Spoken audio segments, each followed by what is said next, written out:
দুর্নীতি দমন কমিশন প্রতিরক্ষা গোয়েন্দা মহাপরিদপ্তরের সাবেক মহাপরিচালক লেফটেন্যান্ট জেনারেল সাইফুল আলমের বাসায় অভিযান চালিয়ে 2,45,00,000 টাকা জব্দ করা হয়েছে।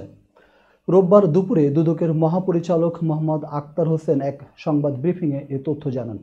তিনি বলেন, গত 27 ফেব্রুয়ারি সেনানিবাসে অবস্থিত সাইফুল আলমের বাসায় অভিযান চালায় দুদকের অনুসন্ধান দল। এ সময় তার বাসা থেকে বিপুল পরিমাণ নগদ অর্থ উদ্ধার করা হয়। জব্দ করা টাকাগুলো ইতিমধ্যে আদালতে পাঠানো হয়েছে।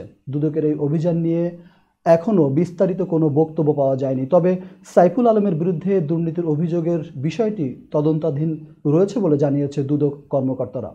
উল্লেখ্য, গত বছরের 11 সেপ্টেম্বর লেফটেন্যান্ট জেনারেল সাইফুল আলমকে বাধ্যতামূলক অবসরে পাঠায় সেনাবাহিনী।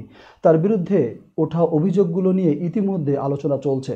দুদকের সাম্প্রতিক অভিযানকে কেন্দ্র করে বিষয়টি নতুন করে আলোচনা এসেছে।